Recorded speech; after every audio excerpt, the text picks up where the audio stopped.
Hello YouTube, j'espère que tu vas bien. On commence une playlist sur comment rédiger en SEO une page qui va se positionner sur le mot-clé que tu vises. Comment gérer toute la partie rédaction, comment gérer toute la partie création de contenu et surtout comment faire en sorte d'être visible sur le web avec le contenu que tu crées. C'est ça l'objectif de cette playlist et je t'ai découpé en 15 étapes toute la stratégie pour réussir à créer ton contenu web d'une façon parfaite et surtout d'une façon qui te permet d'assurer ta visibilité pour ton business en ligne, pour ton site internet. On va voir différentes choses, de la recherche du mot-clé et du choix du mot-clé à l'intention de recherche qui va avec, comment optimiser la balise title, comment optimiser la balise description, la structure des titres, H1, H2, H3, etc. Toute la partie sur la contextualisation, jeu du mot mystère, création du contenu, comment implémenter des données dans ton contenu, quels sont les différents types de formats de contenu que tu dois absolument utiliser par rapport à la cible que tu vises, comment travailler la sémantique, comment ressortir dans Google Images, comment bien gérer toute la partie maillage interne sur ton site pour amener la navigation et permettre d'un contenu à aller jusqu'à la conversion, et bien sûr toute la partie suivi des mots-clés, indexation des pages et surtout optimisation du contenu pour que ce contenu soit toujours frais et qui t'apporte toujours des nouvelles personnes, du nouveau trafic, des nouveaux clients. C'est toutes les étapes qu'on va voir et vraiment l'objectif c'est de faire en sorte d'assurer ta visibilité web avec le contenu que tu crées. Arrêter de créer du contenu qui marche pas sur le web et se focus véritablement sur ce qui marche, ce qui te rapporte du business. Bref, vraiment mettre en place des actions qui sont rentables, que ce soit pour ton SEO, que ce soit pour ta visibilité web sur tous les différents canaux que tu travailles. La stratégie, ça va être toujours à peu près la même. On détaille ça ensemble à la suite. Allez, c'est parti.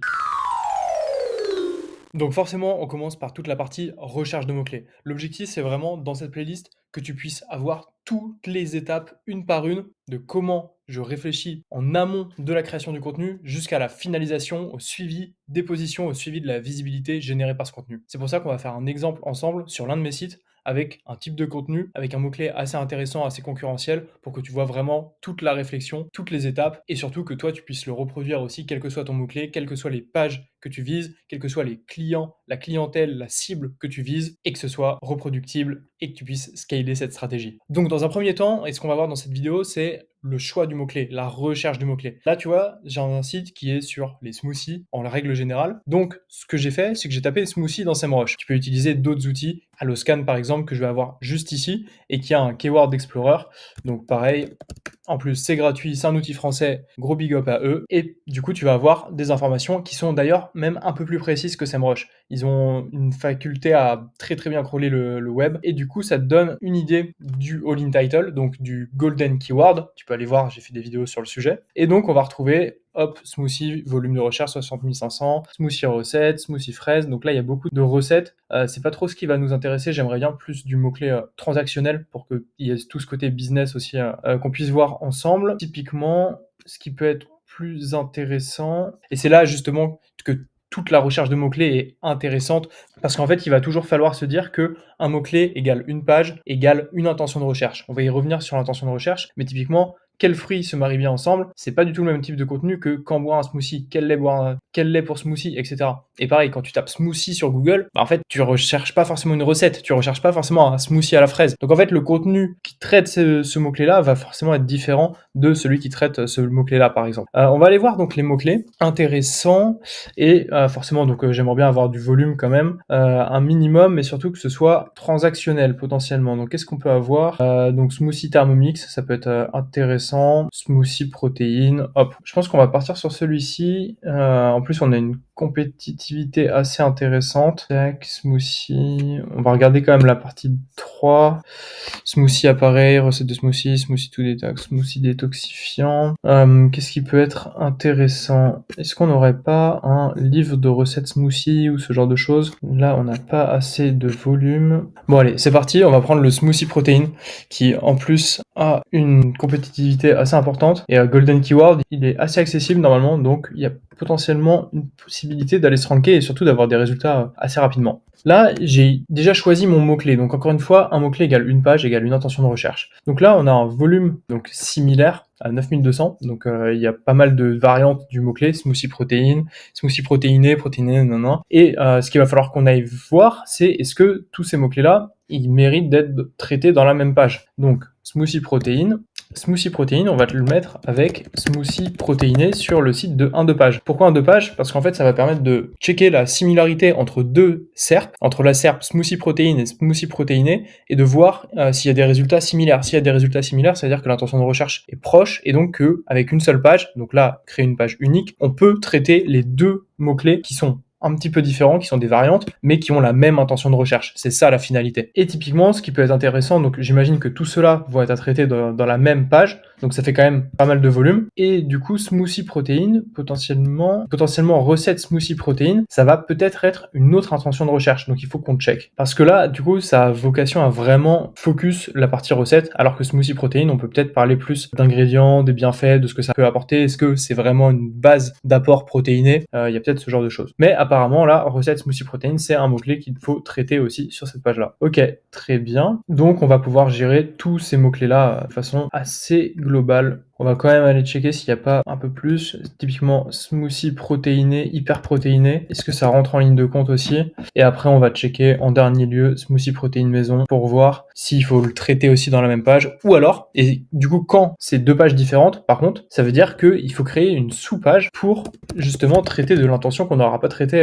et donc faire le maillage interne d'une page à l'autre pour en fait répondre aux autres questions que la personne va se poser. Et là, donc, on a bien les recettes maison.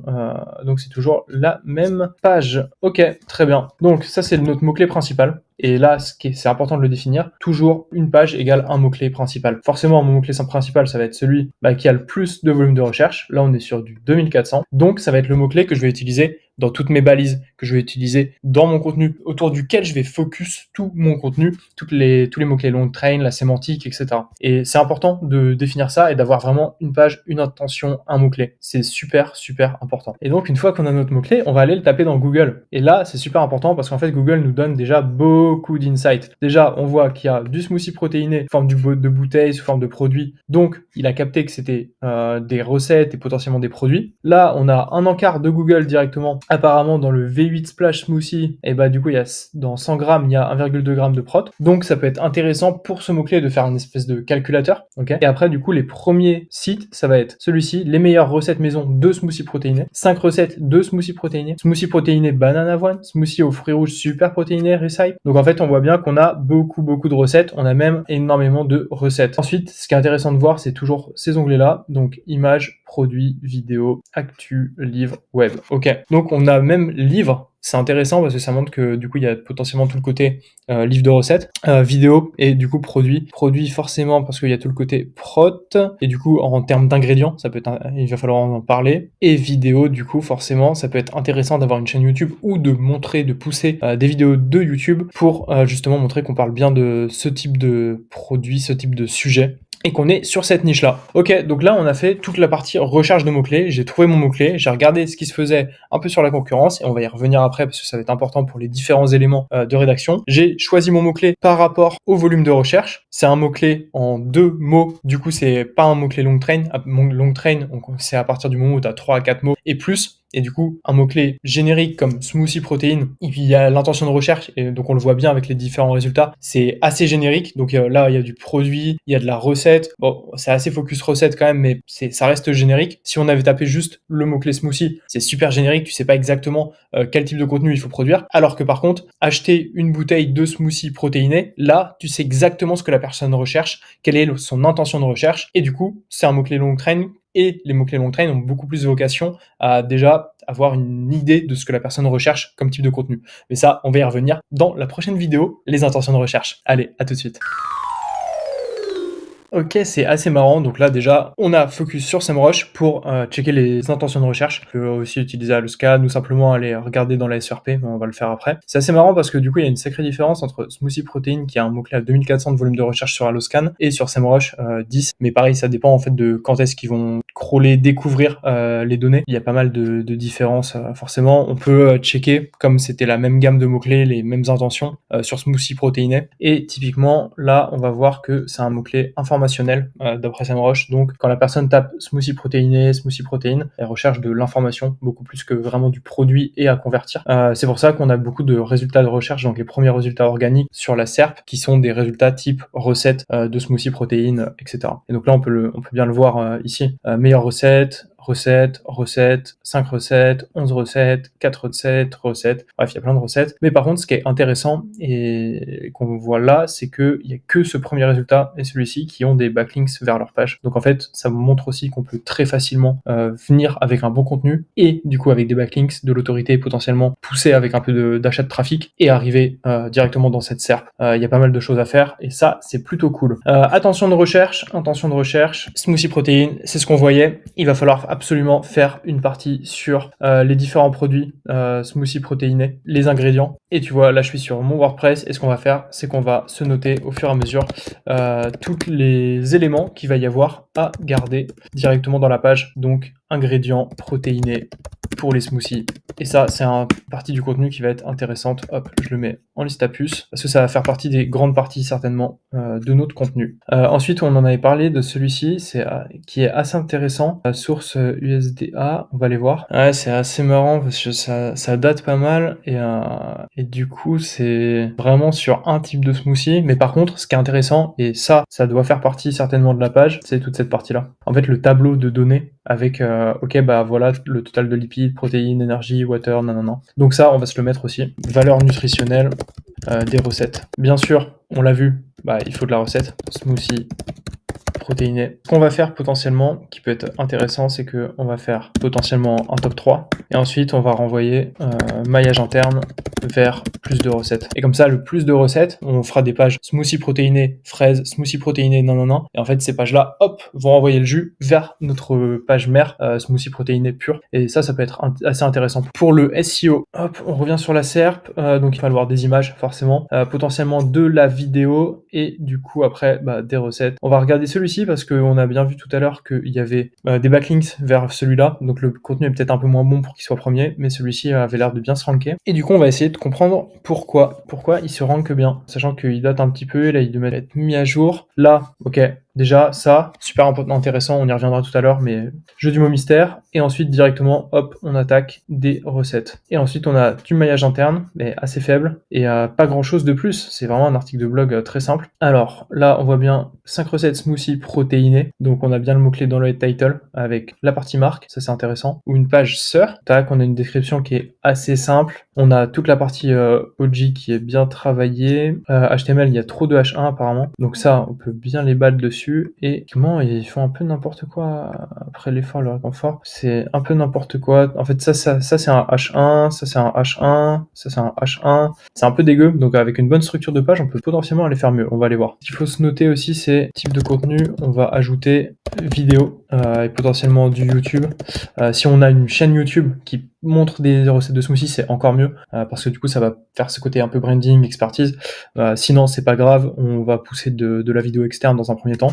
Vidéo, donc valeur nutritionnelle des recettes, tableau de données, images obligatoire, et qui va nous falloir aussi, c'est des données structurées de type recette, mais ça on va y revenir après. Donc là en fait on a l'intention de recherche et on sait déjà qu'il va falloir dans le contenu pour répondre à l'utilisateur, pour lui donner les bonnes informations et surtout pour l'aider à naviguer au fur et à mesure, pour répondre à ses recherches. Parce qu'en fait, une personne, quand elle va taper sur Google, il y en a plein déjà qui cliquent pas parce qu'ils trouvent pas des résultats qui leur semblent pertinents. Il y en a qui vont cliquer sur les ads parce qu'ils veulent convertir. Mais sur du mot-clé informationnel comme ça, déjà, faut que toi, tu arrives à l'attirer sur ton résultat. Et en fait, la personne, à partir du moment où elle clique sur ton résultat et elle arrive sur ta page, si elle trouve pas la réponse à sa question, donc si elle quitte ton site, on appelle ça le taux de rebond, ou si elle reste très peu de temps, donc le temps de session est très faible, ça, c'est des facteurs, des signaux qui sont envoyés à Google et que Google interprète comme quoi ton contenu est pas pertinent par rapport à la recherche. Donc, il va dévaluer ton contenu, la qualité de ton contenu. Donc, il va te faire descendre dans la SERP et tu vas passer potentiellement 10e, en 20e position, en 30e position. Bref, tu vas perdre des positions. Par contre, si la personne navigue, lit tout ton contenu, clique, interagit, navigue parce que à la fin, tu as fait un bon maillage interne qui envoie vers l'une des recettes spécifiques qu'il voulait, etc.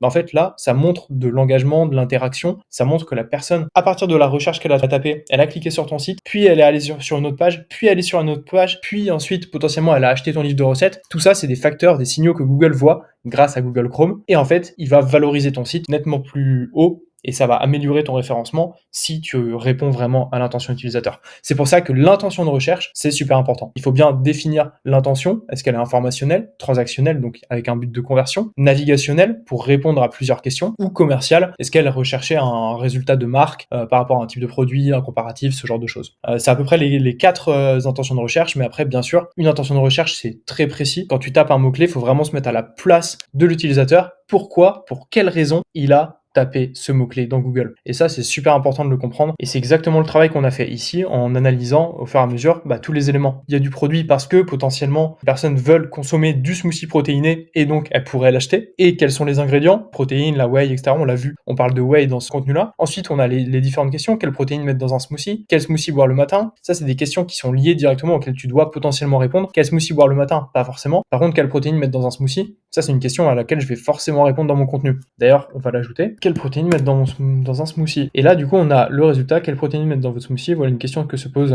Ça fait du texte un peu IA, pas ouf. Ok, il parle de graines, mais du coup, on va pouvoir nous parler de whey aussi potentiellement. Ça peut être une bonne façon de répondre. Je reprends simplement le contenu pour me dire qu'il va falloir l'ajouter. Plus whey, plus autre source.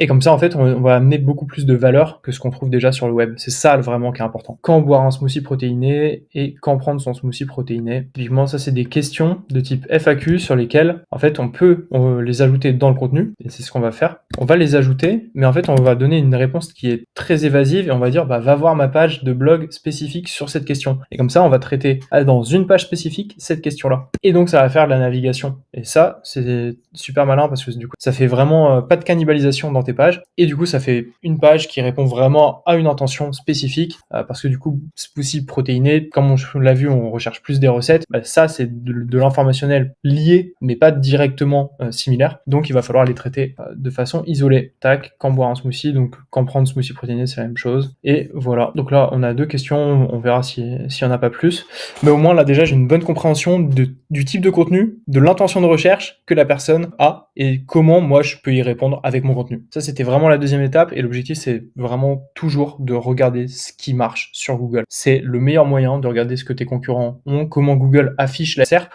est-ce qu'il y a du produit, etc. pour comprendre et du coup, pour répondre au mieux. Maintenant qu'on a fait tout ça, on va aller commencer toute la partie rédaction et on va s'occuper dans un premier temps de la balise title. Allez, à tout de suite. La balise title, c'est la balise HTML qui a le plus de poids dans le référencement. En fait, rien qu'en mettant ton mot-clé dans la balise title, tu sais déjà que tu vas pouvoir te positionner sur le mot-clé. Forcément, tu vas pas te positionner top 10 directement, mais par contre, tu es sûr et certain que ton contenu va se positionner sur le mot-clé. Parce que Google, en fait, il valorise énormément cette balise-là et beaucoup plus que les autres. On va le voir. Mais qu'est-ce que c'est la balise title? La balise title, en fait, c'est la balise avec le texte qui va être affiché dans Google. Donc ça, c'est une balise title. C'est la balise title de cette page-là, de ce contenu-là. Les meilleures recettes maison de smoothie protéiné. Et du coup, smoothie protéine. Et du coup, là, on a 5 recettes de smoothie protéiné. Là, on a smoothie maison, comment le réussir, quelle protéine lui ajouter. Mais là, typiquement, on voit que dans le meta title, il n'y a pas vraiment le mot-clé smoothie protéiné. C'est pour ça aussi que ce résultat-là apparaît dans les autres questions, mais apparaît pas directement dans les résultats du top 10. Et là, on voit bien smoothie protéiné. Smoothie aux fruits rouges, super protéiné, recipe. Celui-ci doit avoir un très bon contenu. Et s'il ajoutait, rien que dans le titre, smoothie protéiné, donc vraiment tel quel, il pourrait potentiellement gagner une position. C'est sûr et certain. Smoothie pour énergiser vos matins. Bref, là en fait on voit bien que sur ce mot-clé-là, la concurrence est pas très rude parce que si tu veux avoir sur d'autres SERP, en fait il s'est vraiment optimisé par rapport au mot-clé. Ou alors simplement, ce résultat-là, il n'est pas optimisé pour ce mot-clé smoothie protéine, mais peut-être pour un mot-clé recette simple de smoothie. C'est possible aussi. Et du coup, il l'a capté comme protéiné parce que, encore une fois, les SERP, on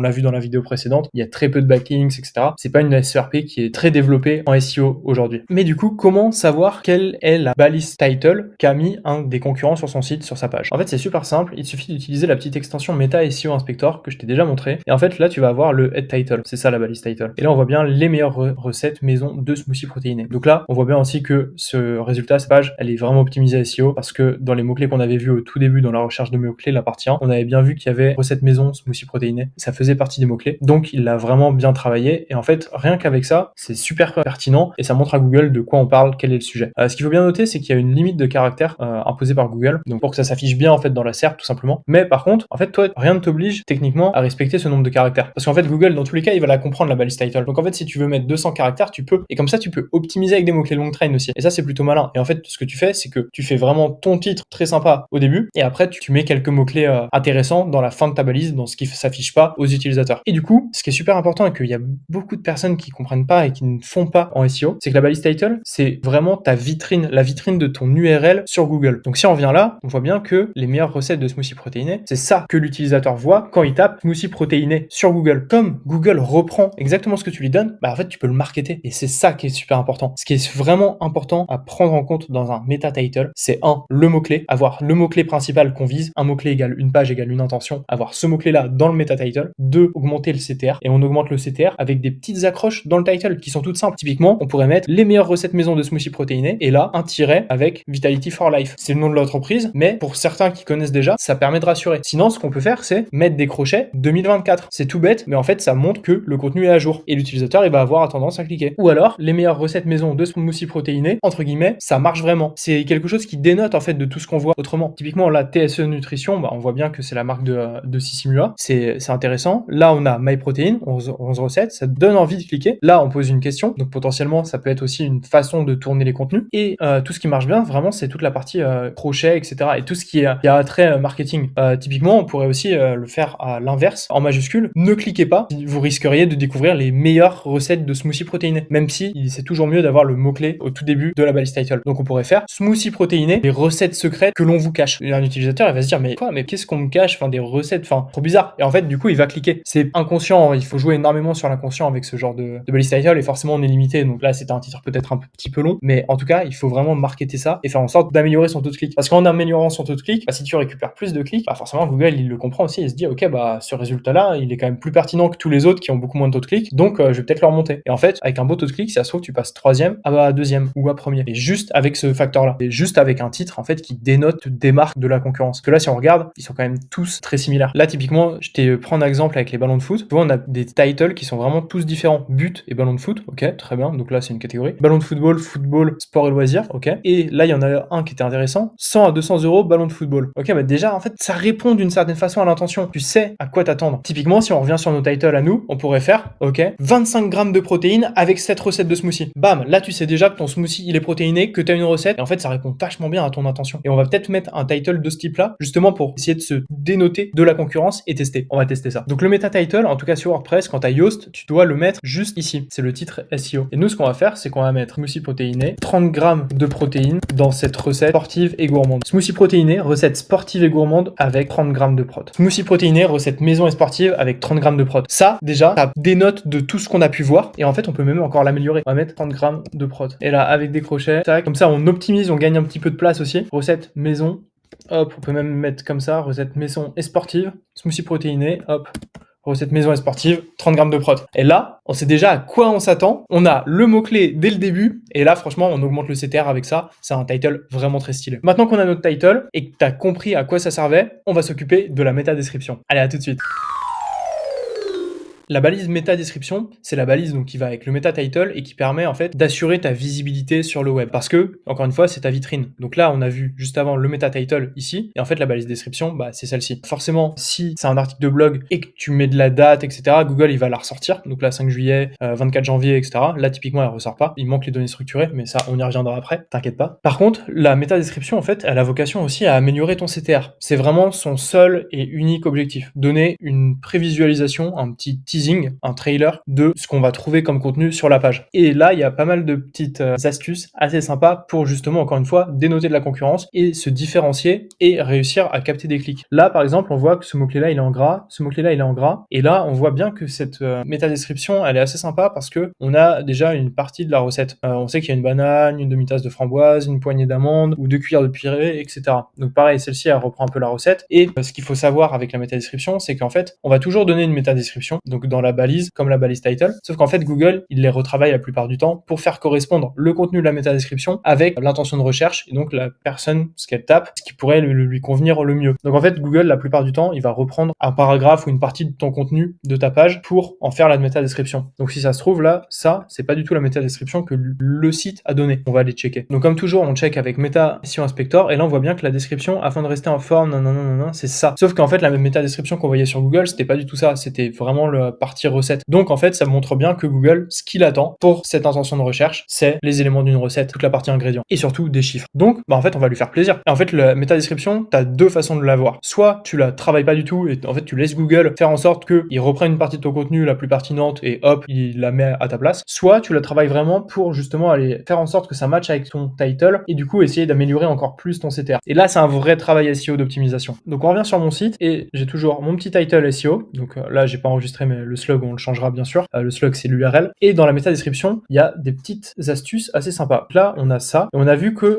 ce qui était intéressant, c'était d'avoir des recettes. On disait en top 3 potentiellement, 3 recettes de smoothie protéiné. Comment on pourrait le faire? Et là, on va le faire de façon assez stylée. Sur Mac, tu peux afficher les emojis et les symboles. Et en fait, là, tu vas venir dans symboles mathématiques. Et en fait, tu vas avoir des lettres et des lettres qui sont en gras et potentiellement en italique. Donc, si je te montre, ça peut donner ça. Donc, là, smoothie, hein, c'est pas incroyable, mais par contre, celui-ci peut peut-être être un peu plus sympa. Et même ce qu'on peut faire, c'est qu'on peut mettre smoothie protéiné, 3 recettes de smoothie protéiné à faire à la maison, smoothie protéine 15 grammes, 30 grammes, 45 grammes, graines de chia, whey, fruits secs. Donc là, on a la métadescription qui est un petit peu trop longue. On va voir si on peut pas la réduire un petit peu, mais déjà, on a une métadescription qui match avec le title et une métadescription qui est assez intéressante, qui dénote un petit peu. On a des chiffres en plus. On voit bien un peu la finalité en fait du contenu qu'on va avoir sur la page. Smoothie protéine 15 grammes, 30 grammes, 45 grammes, graines de chia, whey ou fruits secs. Hop. Et là déjà, en vrai, on a une métadescription qui est plutôt sympa et qui donne envie de cliquer. Là, j'ai mis en italique gras, mais on pourrait mettre que du gras ou que de l'italique. Et après, on pourrait le mettre sur graines de chia, whey. Enfin, faire en sorte que la métadescription, donc comme on l'a vu sur les autres, bah en fait, ça ressorte sur certains mots-clés. Donc là, smoothie protéiné, parce que du coup, c'est le mot-clé qu'on tapait. Mais nous, en fait, on va pouvoir mettre du gras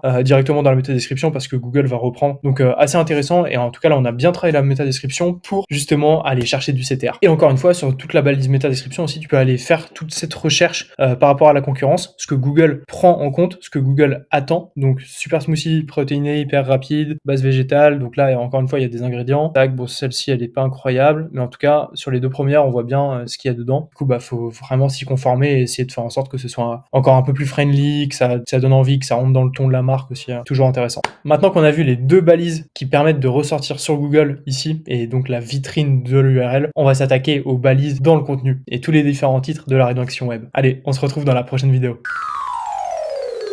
Et maintenant qu'on a vu les balises importantes pour la visibilité vraiment dans la SERP, ce qui va être important de voir et de traiter, c'est les balises dans le contenu directement pour organiser le contenu, pour qu'en fait Google, quand son Googlebot passe, il comprenne les différents titres, les différentes parties et qu'il sache directement de quoi on parle, ce qu'on vise, quels sont les sujets, comment on les traite, c'est super important. Et du coup, on a différents types de balises. On va voir la balise H1, la balise H2, H3, etc. Et en fait, il faut toujours le voir d'une façon pyramidale, comme dans tes dissertations. En fait, quand tu fais différentes parties, bah en fait, tu fais des parties et parfois tu fais des sous-parties pour détailler différents aspects de ta grande partie. Et bah là, c'est exactement la même chose. Donc tu vas forcément avoir un 1H1 qui est le premier titre de la page, donc le gros titre, le titre sur lequel on vise le mot-clé, le titre global de la page, à ne pas confondre avec la balise title. La balise title, c'est vraiment que pour ce qui s'affiche dans Google. Là, c'est la balise titre H1, donc celle-ci, qui va s'afficher sur la page directement, donc sur ton site. Cette balise-là, forcément, il faut qu'elle soit optimisée par rapport aux mots-clés. Et ensuite, on va avoir toutes les autres balises, donc des différentes grandes parties, donc toutes les balises H2. Bien sûr, il peut y avoir qu'une seule balise H1 parce que t'as que un vrai titre, un grand titre par page, et ensuite des balises H2, donc c'était toutes tes parties de niveau 2. Tes balises H3, c'est tes parties de niveau 3 qui sont dans les parties de niveau 2. Et après, bah forcément, tu peux aller en H4, H5, H6. Attention à pas te perdre. H6, j'en ai jamais fait pour ma part. H5, ça peut arriver quand vraiment tu fais des articles, potentiellement des articles très poussés, très pointus sur des sujets très précis. Et du coup, c'est souvent des gros articles, 5000, 10 000 mots. Mais sinon, t'as pas forcément besoin besoin d'aller autant en profondeur. H2, H3, ça suffit amplement et ça marche très bien. Encore une fois, pour voir les titres de tes concurrents et surtout voir les titres des concurrents qui sont dans le top 3 sur Google, toujours intéressant. La petite extension Meta SEO Inspector, tu scrolles un petit peu et en fait on va la voir ici. Donc là on voit bien qu'on a deux titres H1, donc celui-ci qui est optimisé pour le mot-clé et celui-ci qui est en fait juste une erreur par rapport au thème du site, j'imagine. Et ensuite on va avoir donc les grandes parties et tu vois c'est toujours hiérarchisé, donc H1, H2, H3, H4, etc. Et là du coup on a un H4 direct dans le H2, ce qui est pas pertinent, ce qui est pas logique, forcément c'est pas une bonne architecture. Et en plus on a apparemment des balises titres qui se baladent sur le site et du coup qui n'ont pas de mots-clés, enfin bref, c'est un peu le bordel. Mais en tout cas, on voit bien que le H2 c'est la consommation de smoothie protéiné, c'est pas très optimisé, et le H2 d'après c'est rejoignez-nous. Et entre temps, on a des H3 qui sont les recettes, qui semblent être les différentes recettes. Nous, on va faire le travail de façon un peu plus précise, un peu plus travaillée, concise et pertinente surtout. Mais avant ça, on va aller voir ce que font les concurrents. Donc là, c'est le concurrent qui a apparemment le meilleur contenu, parce qu'il n'a pas de backlinks qu'il est deuxième sur le contenu, là où le premier avait déjà des backlinks. Et typiquement, bon, le H1, il y en a trop, encore une fois. Ce qu'on voyait dans une des autres vidéos, il a 3 H1, c'est vraiment pas ouf. Pareil, des H2 langue, article ajouté au panier, c'est pas incroyable. En fait, c'est juste des problématiques. Il a mis des styles de titres sur des éléments de son bandeau, ce qui est pas optimal, mais bref, on repassera dessus. Et du coup, là, on a nos délicieuses recettes. Donc ça, techniquement, c'est son véritable H1. Et donc là, on a les H2 pour les recettes. Et après, on a un H2 pour les articles récents pour le maillage interne, avec les H3 qui correspondent au nom des articles du maillage interne. Et ensuite, H2, encore une fois, ça doit être des problèmes de classe, et ça doit être dans le footer. Typiquement, inscrivez-vous, ça c'est un H2. Et du coup, apparemment, il a fait des H2 là pour ces éléments-là dans le footer. C'est pas du tout pertinent. Et nous, ça va être beaucoup mieux, beaucoup plus carré. On revient sur le contenu, et ce qu'on va faire, c'est que maintenant qu'on a travaillé et qu'on a une vision grâce à l'intention de recherche du type de contenu qu'on va avoir besoin d'avoir sur la page, ce qu'on va faire, toute la partie structure, hiérarchisation. Ce qu'on a vu chez les concurrents qui marchait bien, c'était toujours un H1 de type nos délicieuses recettes, et nous on va faire nos recettes, comme il y a un peu de branding, mes recettes, hop, donc ça c'est mon H1. Et ensuite, ce qu'on va faire, c'est qu'on va faire tout le balisage H2 directement. Et donc les différentes parties qu'on a, donc il y a la partie ingrédients, il y a la partie recettes, et il y a la partie valeur nutritionnelle. Donc valeur nutritionnelle, ça va aller dans les recettes, forcément, je vais le mettre ici. Valeur nutritionnelle, ça va aller dans les recettes, on va faire du maillage interne aussi vers plus de recettes, mais ça sera à la fin. Et ingrédients protéinés, ça va aller aussi potentiellement dans les recettes, mais du coup ça veut dire qu'il va falloir qu'on fasse des H2 par recette, et ensuite on va faire les différents éléments. Ce sera potentiellement le plus pertinent. Donc on va faire un H2, recette de smoothie protéiné banana whey. On va l'appeler comme ça. J'ai pas du tout les idées de recettes, mais on va faire en sorte que ça matche. Et du coup là, ça va être un premier H2. Donc avant, forcément, on va mettre la contextualisation avec le jeu du mot mystère, mais ça on y reviendra. Et du coup ça, ce sera notre premier H2. Et ensuite, ce qu'on va faire, c'est soit on fait les valeurs nutritionnelles par recette, soit on fait un tableau récap à la fin. On peut faire le tableau récap à la fin, ça peut être pas mal. Et du coup, on va faire un H3 avec les ingrédients du smoothie et valeurs nutritionnelles. On va le mettre dedans, ce sera plus pertinent. Là, du coup, je reprends parfois, pas tout le temps, mais dans certains titres, je vais reprendre le mot-clé qu'on vise. C'est toujours pertinent de l'avoir à plusieurs endroits. Et du coup, ça, on va en faire 3. Qu'est-ce qu'ils avaient les concurrents? Chocolat à beurre de cacahuète, ça me paraît pas mal. Et fruits rouges, très bien. Allez, smoothie protéiné, chocolat. Très bien. Et donc là, on a déjà une bonne idée du contenu. On a une bonne idée des différents éléments de la page. Et ce qu'il va falloir voir, c'est comment on inclut la vidéo YouTube. Tableau de données, ça, on va l'avoir forcément dans les valeurs nutritionnelles. Hop, je le mets là. Les images, forcément, on va les avoir directement dans les smoothies. Ce qu'on va faire, c'est qu'on va le mettre certainement au début à chaque fois pour donner envie de découvrir le smoothie et la recette. Les données structurées, on va les avoir partout. Et vidéo YouTube, il va falloir voir. Ça peut être intéressant d'en mettre une, d'en trouver une pour le premier, à voir comment. Et ce qu'on pourrait faire aussi, c'est que comme c'est des recettes, on pourrait faire une étape avec les différentes étapes justement de création du smoothie. On va voir comment on le fait. Sinon, on va le faire directement dans ingrédients de smoothie et on va faire une phrase mixée. Ça peut être pertinent, ça peut suffire. Tac, du coup, on a notre top 3. Ce qui va manquer, c'est le maillage interne. Du coup, ingrédients protéinés pour les smoothies, on l'a. Ce qu'on va faire pour le maillage interne, du coup, c'est qu'on va faire une dernière partie H2 qui va être à la fin et on va appeler découvrir plus de recettes de smoothies protéinés. Ça, on va le mettre en H2 et du coup là, on va en profiter pour faire du maillage interne et donc là, on va avoir déjà traité toutes nos différentes parties et on peut faire une dernière partie qui va être questions fréquentes sur les smoothies protéinés. Et là, du coup, on met hop, quelle protéine mettre dans un smoothie et hop, hop, en 2, on va mettre la fameuse quand boire un smoothie protéiné. Et comme ça, on va avoir tous les différents éléments nécessaires. Et il faut pas oublier données structurées pour les recettes, ça va être super important. Donc là, on a la structure de notre page avec les différents titres et la structure, comment on va la faire, comment on va la rédiger au fur et à mesure. Et tu vas voir, ça va aller super vite, ça va être super efficace. Maintenant qu'on a vu la structure des titres, on va se focus sur la première partie qui est la plus intéressante, la plus importante en tout cas aux yeux de Google, le jeu du mot mystère. Allez, on se retrouve dans la prochaine vidéo pour traiter ça.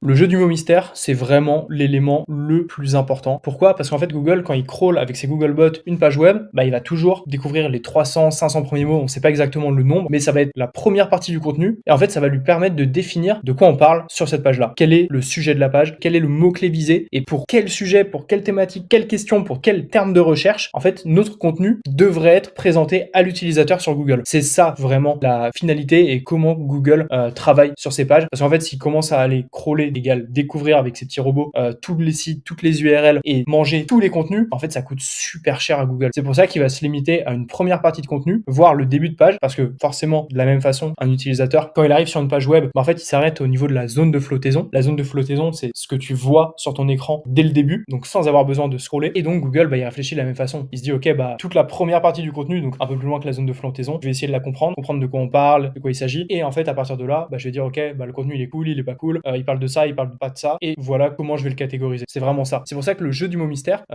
a été introduit sous ce nom-là, en tout cas par Laurent Bourrelli, c'est le fait de rédiger une introduction, donc une partie de texte permet de définir la page, permet de contextualiser, et en fait la meilleure façon de faire ça, c'est d'avoir toujours en tête qu'une page égale un mot-clé, une intention de recherche, et de deux, de créer ce contenu-là, cette contextualisation autour de notre mot-clé principal, mais si on était amené à l'enlever, donc si on reprend le contenu qu'on a créé en introduction et que on cache simplement toutes les utilisations de notre mot-clé principal, est-ce qu'on est en capacité, est-ce qu'on est en mesure de savoir de quoi la page parle? Si on y arrive, ça veut dire qu'on a bien fait notre taf, ça veut dire qu'on contextualise bien la page, ça veut dire que Google peut comprendre très facilement de quoi il s'agit sur la page. Par contre, si on n'y arrive pas, c'est qu'il faut revoir le travail. Je te donne un exemple. Là, on est sur la page du meilleur contenu, encore une fois, parce que le premier contenu, premier résultat pour smoothie protéiné a des backlinks, celui-ci n'en a pas, donc potentiellement c'est le meilleur contenu. Et ce qu'on voit bien dès le début, donc là, tu vois, il y a quelques mots ici, hop, là on est dans le top 100 mots déjà. Dans le top 100 mots, qu'est-ce qu'on a? Après effort, réconfort, 5 recettes de smoothie protéiné, donc déjà actualisation. Et là on a, après votre séance, vous avez l'habitude de boire un shaker protéiné, mais il existe aussi les smoothies. Vous pouvez ajouter de la whey pour une recette plus sportive. Les smoothies vous permettent de changer de saveur régulièrement au fil des saisons grâce aux différents fruits disponibles tout au long de l'année. Iron Shark Nutrition vous propose 5 recettes de smoothies protéinés, gourmands et healthy. Alors n'hésitez pas à nous partager sur les réseaux vos retours. Pour l'ensemble des recettes, vous pouvez utiliser notre Whey IsoShark. Ok, donc là, si on fait l'exercice du jeu du mot mystère, on va éliminer le mot-clé smoothie protéiné que j'ai vu ici. Donc là, si ça, on le cache, on le masque, et qu'on lit que le reste du contenu, qu'est-ce qu'on trouve? Après votre séance, donc déjà,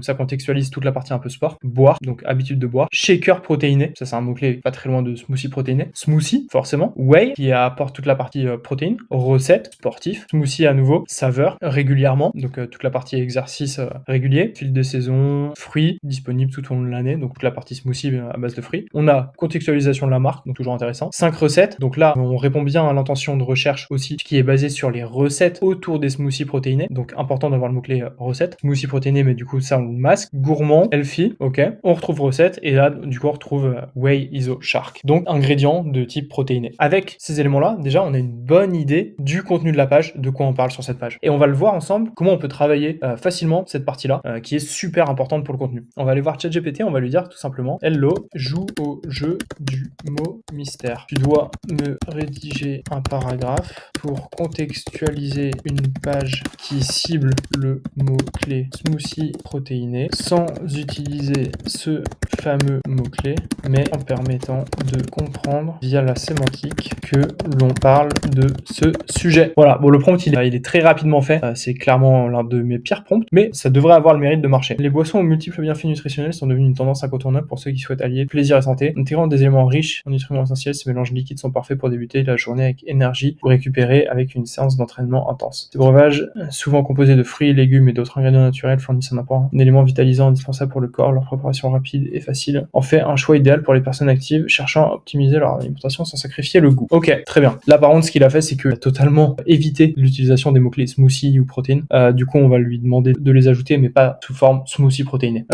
Tu peux utiliser les mots-clés. Et donc, c'est toujours intéressant de le guider aussi. Donc, de lui donner des exemples. Smoothie, protéines, sportif, recette, mais sans utiliser le mot-clé spécifique smoothie protéiné. Et donc là, les amateurs du bien-être et les sportifs recherchent souvent des moyens efficaces de consommer des protéines de manière savoureuse et pratique. Ces mélanges de fruits et de légumes enrichis en nutriments deviennent des alliés précieux pour ceux qui souhaitent améliorer leur performance physique et leur récupération après l'effort. Les recettes de ces boissons énergétiques sont variées et permettent de satisfaire tous les goûts en apportant les protéines nécessaires pour soutenir une activité sportive intense. Faciles à préparer, elles sont idéales pour les personnes actives qui veulent allier plaisir et nutrition optimale. Donc là, franchement, on a un paragraphe qui est vraiment pas mal. Du coup, maintenant, ce qu'on va lui dire, c'est reprends ce texte et ajoute smoothie protéiné et whey. Parce que du coup, whey est quand même sorti 2-3 fois dans le meilleur résultat tout à l'heure. Donc on va lui demander de l'ajouter. Les amateurs de bien-être et les sportifs recherchent souvent des moyens efficaces de consommer des protéines de manière savoureuse et pratique. Les smoothies protéinés enrichis en whey deviennent des alliés précieux pour ceux qui souhaitent améliorer les performances physiques et leur récupération après l'effort. Les recettes de ces boissons énergétiques sont souvent variées et permettent de satisfaire tous les goûts en apportant les protéines nécessaires pour soutenir une activité sportive intense. Facile à préparer, les smoothies protéinés sont idéaux pour les personnes actives qui veulent allier plaisir et nutrition optimale. Elle est vraiment pas mal. On va le voir. Ce que je vais faire, c'est que je vais juste modifier très rapidement pour améliorer, parce que ce qu'on veut, c'est pas forcément montrer que c'est que via de la whey. Les smoothies protéinés à base de whey ou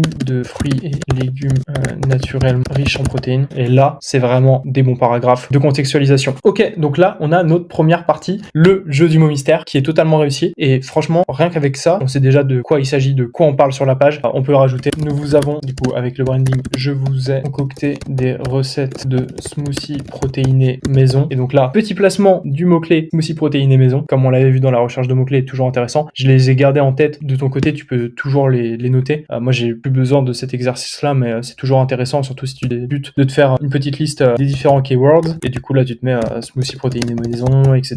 Et au sein de tes parties, comme ça, en fait, tu sais toujours de quoi tu parles. Et surtout, si tu commences à rédiger avec ChatGPT, c'est important de faire ça. Tu l'as peut-être vu dans une de mes autres vidéos, mais je travaille exactement de la même façon avec ChatGPT. Et en fait, je mets tous les éléments dans les différentes parties, après avoir fait ce travail d'intention de recherche, etc. Et je lui demande de rédiger. Donc en fait, si je veux qu'il inclue tel mot-clé, c'est important de l'avoir aussi, de l'avoir ajouté ici. Donc je vous ai concocté des recettes de smoothies protéinés maison. Hop, ça, très bien. Et maintenant qu'on a géré toute cette partie introduction, jeu du mot mystère, contextualisation de la page, sémantique, on va passer à l'utilisation des données pour améliorer et vraiment là, apporter de la valeur au contenu pour qu'il soit visible sur Google. Allez, on voit ça tout de suite. Les données dans le contenu, c'est super. Pourquoi? Parce qu'en fait, Google, il est friand de ça. Et pourquoi? Parce qu'avec l'IA, quand tu te démarques avec de ton expertise, et en fait, on le voit bien là, avec smoothie protéiné, qu'est-ce qui ressort en premier? Un tableau de données avec les valeurs nutritionnelles des différents smoothies. On y allait dessus tout à l'heure. C'est une étude qui date, et ça datait de 2006, je crois. Mais par contre, ça a le mérite de donner du contenu que les gens recherchent. Surtout que les sportifs, quand ils regardent vraiment leur teneur en protéines, des différents éléments qu'ils consomment, etc., en fait, ils vont toujours regarder les valeurs nutritionnelles, combien il y a de glucides, de lipides, non. Donc, c'est ça, le contenu. Et encore une fois, il faut absolument connaître ta cible, à qui tu t'adresses. Quand tu vends des smoothies protéinés, potentiellement, tu t'adresses à des sportifs, à des gens qui cherchent à combler leur déficit en protéines, des gens qui vont à la salle, ce genre de personnes qui regardent vraiment toutes les valeurs nutritionnelles. Donc, en fait, dans ton contenu, c'est exactement ça que tu dois leur apporter. C'est pour ça que c'est super important, avant toute cette partie optimisation de page web, rédaction de contenu, d'avoir le persona cible de ton entreprise, de ton business, toujours en tête. À qui tu t'adresses avec ton contenu, quel est, et ça, c'est un travail à faire au moment de ton intention de recherche. Et c'est pour ça que la meilleure personne pour rédiger du contenu pour ton business, toujours toi, parce que tu connais ton business, connais tes clients, normalement. Et en fait, c'est vraiment comprendre comment toi, tu dois t'adresser à eux, qu'est-ce qu'ils recherchent, quelles sont leurs attentes, comment est-ce qu'ils fonctionnent, quel est leur moyen de décision, quel est leur cheminement de décision, comment est-ce qu'ils processent avec les informations, est-ce qu'ils ont besoin de tableaux de données pour comprendre les valeurs nutritionnelles et pour se dire, ok, ça c'est un bon produit. Peut-être, en tout cas, c'est à toi de le savoir, mais utiliser de la donnée, toute la donnée que tu as dans ta boîte, que tu as en interne, il faut absolument que tu la partages, toute la connaissance, tout ce qui va te permettre en fait d'apporter plus que ce que peuvent apporter des IA aujourd'hui en termes de pure rédaction de texte, un peu blabla. Vraiment la donnée, ça a cette vocation-là de montrer que tu es expert sur ta thématique aussi. Donc cette partie-là, j'en parlais au tout début, il va être intéressant de faire un petit simulateur. Dans un premier temps, on va pas complexifier la tâche. Ce qu'on va faire tout simplement, c'est bam, tableau de données. Et pour ça, ça va être très très simple. Ce qu'on va faire, c'est que on va taper ça, recette de smoothie protéiné banana whey. On va voir s'il y a des recettes qui existent. Bon, là, ce que je vais faire, c'est vraiment du copier-coller pour aller vite. Je te recommande pas de faire ça. Évidemment, évidemment, mais en tout cas, ça va avoir le mérite d'être efficace. Smoothie protéiné à la banane. Et ben voilà, on va prendre ce résultat. Donc là, on va se dire, ok, ben on va prendre exactement ça. Hop, ingrédients du smoothie, 30 g de whey, vanille, caramel, la whey de ton choix, 250 g de lait, amandes, soja de préférence pour les apports, une banane et une pointe de cannelle. Ok, maintenant qu'on a ça, ce qu'on va faire, c'est que on va aller voir ChatGPT. Il doit avoir les informations, j'imagine. Hop, nouveau chat, et on va lui dire, hello, peux-tu me donner en tableau HTML des valeurs nutritionnelles de cette recette? Hop, on va voir ce qu'il va nous donner. Ingrédients, quantité, calories, protéines, glucides, lipides. Ok, ça me paraît pas mal. Ok, bah ça me paraît bien. Tu peux le faire avec ChatGPT. Bon, je te recommande de vérifier les informations toujours, surtout quand tu parles de santé, etc. Mais là, on va encore une fois le faire en rapide. Je vais juste lui demander, sois plus précis sur les apports. On va voir ce que ça donne. Ok, c'est exactement ce que je voulais. Avoir plus d'informations, genre sucre, fibres, lipides, gras saturés. C'est exactement le genre d'informations, j'imagine, que les personnes qui consomment des smoothies protéinés doivent rechercher pour bien maîtriser leur nutrition. Donc, c'est les informations qu'il va falloir que moi je donne sur la page au fur et à mesure. Et en plus, là, il me fait les valeurs sont basées sur des estimations moyennes pour chaque type d'ingrédient. Ok, ça, on peut l'ajouter aussi. Et donc là, ce qui est important de noter, c'est que j'ai un tableau de données. Et ouais, et ça, c'est un tableau HTML et Google lit le HTML, comprend le HTML. Donc, ça va potentiellement aussi me permettre de ressortir dans les tableaux, comme on a vu sur le résultat, avec potentiellement un tableau de données. Ok, pour cette recette, il y a telle valeur nutritive. Donc là, je vais le mettre ici. Où suis-je? Et donc là, j'ai ajouté mon petit tableau et hop, il est tout beau. Un petit tableau très quali avec les différents éléments et le total. Donc pour le smoothie, ça c'est super intéressant. Tac, et du coup, est-ce qu'il n'y a pas une vidéo YouTube pour ce genre de recette? Smoothie whey banane. Alors, est-ce que banana protein shake? Si ça c'est pas incroyable, 570 000 vues. En plus, elle a l'air assez sympa la vidéo. Hop, partager, on prend le lien. Bam! Lien de la vidéo qui va s'afficher. Et si ça c'est pas beau, je vais mettre un petit espace juste pour pas que ce soit dégueu. Et donc là, on a la vidéo YouTube. Donc en fait, ce qui est important de noter, c'est que j'ai des données. Donc là, j'ai les ingrédients comme ça. Là, j'ai tableau de données. Et donc ça, je vais le faire pour les différentes recettes de smoothie. Et en fait, là, j'apporte de la valeur vraiment, véritablement. Et ce que je peux faire en plus, maintenant que j'ai la valeur en tableau HTML, j'aime bien toujours le contextualiser. En tout cas, dans tous les textes que j'avais fait, ça marche. C'est assez intéressant. Ce que je vais faire, c'est que je vais traduire d'une certaine façon le tableau en format texte. Donc en fait, je reviens sur le ChatGPT et je vais lui dire, ok, maintenant explique le tableau HTML en paragraphe pour la recette. Et voilà, comme ça, et là, il me détaille les différents ingrédients. Et ça, c'est plutôt intéressant. Et je me dis même qu'on pourrait le rajouter un peu au-dessus. Ça peut être très, très, très intéressant. Ok, bon, je vais copier ça. Et je pense qu'on peut en faire quelque chose de très, très stylé. Soit on le met là, parce que sinon, ça va être un peu redondant. Sinon, je vais juste l'ajouter après le tableau. Hein. J'enlève ça qui fait très ChatGPT. On va juste les passer en vraie liste parce que c'est un peu dégueu, là. Bon, voilà, ça, c'est une très bonne chose. Là, franchement, ça me paraît du contenu de très bonne qualité. Quand je l'aurais fait pour tous, c'est assez sympa. La recette totale apporte environ, non. En plus, il me décrit même la nutritive, savoureux, collation, ok, incroyable. Très bien, merci ChatGPT. Là, j'ai ma première recette, et là, du coup, bon, pas besoin d'image sur celle-ci, je vais peut-être mettre la vidéo au-dessus. Je vais t'expliquer pourquoi juste après. Et de mon côté, je vais te passer les détails, je vais faire les autres tableaux en parallèle. Comme ça, je reviens avec le contenu, et comme ça, on pourra le tester en plus. C'est l'objectif de ce test, de cette playlist. Allez, on se retrouve dans la prochaine vidéo pour tous les différents formats de contenu. À tout de suite. On continue et cette fois-ci, c'est sur les différents formats de contenu que tu dois produire. Parce que oui, en fonction de l'intention de recherche, tu vas avoir différents formats et les gens attendent différentes réponses, différents formats de réponses. Typiquement, là, je t'ai pris un exemple. Quand tu tapes tableau des valeurs nutritionnelles d'un smoothie, en fait, tu attends un tableau. Mais ça paraît logique parce que c'est dans l'intention de recherche. Mais en fait, si tu n'as pas ce tableau-là, tu peux pas te positionner dessus. Et en fait, c'est grâce à ce tableau que tu vas pouvoir apparaître. Et en fait, là, tu vois, eux, ils le font très bien. Ils ont un tableau avec les valeurs nutritionnelles du smoothie tel que vendu 100 grammes comparé à smoothie aux fruits, nanana. Et en fait, avec ce tableau de données, avec ce type de format de données, ils peuvent apparaître sur Google pour ce type de résultat. Pareil, à partir du moment où tu commences à connaître ton client, la personne cible que tu veux toucher, tu vas commencer à appréhender, à savoir sur quel touchpoint tu veux la toucher. Par exemple, si tu vends du produit, tu vas devoir mettre de l'image, de la vidéo potentiellement, des tableaux comparatifs des produits, des guides d'achat. Ça, c'est des types de formats. De la même façon, si tu réponds à de l'informationnel pur à des questions, potentiellement, dans les réponses, tu vas avoir des listes à puces, tu vas avoir des listes numérotées si tu as des étapes à mettre en avant. Et donc ça, c'est super important, par exemple, pour une recette, d'avoir des listes numérotées. Étape 1, introduire les ingrédients. Étape 2, couper les carottes. Étape 3, et ainsi de suite, ainsi de suite. Et en fait, c'est en faisant ce format de contenu que tu vas pouvoir améliorer ta visibilité parce que tu touches et tu réponds parfaitement à l'intention qu'a l'utilisateur à la base. De la même façon, et c'est pour ça qu'aujourd'hui on parle de web multiformat, multiplateforme, par exemple, la vidéo prend de plus en plus de place. On l'a vu, j'ai ajouté des vidéos YouTube dans le contenu parce que la vidéo, quand on fait un smoothie, ça permet de se mettre dans l'action, d'avoir une visualisation de comment préparer le smoothie et potentiellement les vidéos pour les recettes, c'est ce qui marche le mieux. Pareil, si ça se trouve, pour de la présentation produit, tu vas préférer faire des vidéos TikTok sous format court de présentation du produit où tu filmes autour, où ça paraît très réel, avec de l'UGC, User Generated Content, où des utilisateurs montrent leur propre utilisation de ton produit. Et en fait, c'est ce type de format-là qu'il va falloir que tu adresses à un certain moment, par exemple sur tes pages de vente, ou potentiellement en amont, en version très informationnelle sur ton TikTok, et tu reprends ces TikTok-là que tu ajoutes sur ton blog aussi. Comme ça, tu fais des liaisons, tu fais des cercles vertueux. Et en fait, l'objectif, c'est toujours d'amener ton utilisateur de la première question qu'il a par rapport à ta niche, ta thématique, puis de détailler au fur et à mesure, de répondre à toutes ces questions, à toutes ces intentions, au fur et à mesure de son processus d'achat et en fonction de ce qu'il recherche. Donc, encore une fois, s'il tape tableau de valeur nutritionnelle smoothie, il recherche un tableau. S'il cherche à quoi ressemble ce produit, bah, potentiellement là, il cherche une vidéo, il cherche des images, etc.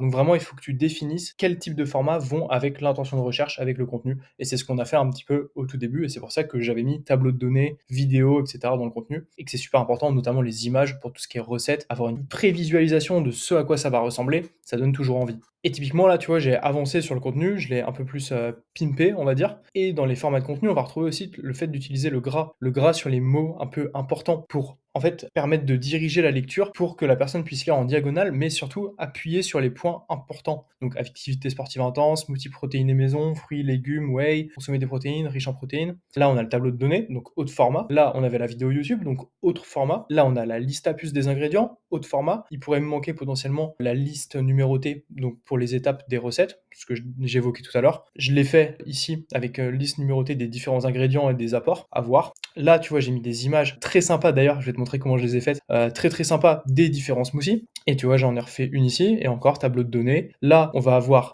toute la partie galerie, donc avec des images pour le maillage interne, mais je vais y revenir. Et ensuite, là, tu vois, typiquement, ça, c'est du format FAQ, avec je pose la question et tu as la réponse au fur et à mesure. Concernant les images, je suis retourné dans mon chat GPT d'interaction avec lui. Bon, c'est pas bien d'avoir une discussion et de faire plein de trucs en même temps, mais là, pour le coup, c'était pour gagner du temps. Je lui ai juste demandé de générer une image pour cette recette de smoothie, et il m'a fait une super belle image de smoothie. Franchement, Dali dans le chat GPT, c'est vraiment incroyable. Servez-vous-en, parce qu'en plus, ça crée des images qui sont totalement uniques. Et ça, Google apprécie aussi. Parce que toutes les images sur Unsplash, Pixabay, Pexel, toutes les banques de données d'images, toutes les banques d'images, bah, en fait, c'est totalement saturé. Tout le monde les utilise. Elles sont sur 4000 blogs en même temps. Alors que cette image-là, je suis sûr qu'elle est que sur mon site. Pareil, là, je vais demander pour le chocolat beurre de cacahuète. Bah, franchement, plutôt pas mal. On retrouve beurre de cacahuète, chocolat, ça, on sait pas trop ce que c'est, des amandes, bon, de la banane. Un petit peu bizarre, là, c'est coupé, mais par contre, niveau visuel, c'est quand même plutôt sympa. Ça donne envie. Et après, je vais demander une image pour mettre en avant sur le site l'image de l'article, en gros de la page. Du coup, j'avais demandé une image avec des smoothies protéinés pour sportifs. Ça me convenait pas trop, même si c'était très beau, hein, visuellement, c'est incroyable. Et du coup, j'ai demandé de me montrer un peu plus le côté sportif. Et là, c'est assez stylé. On voit des haltères, gourdes, tapis,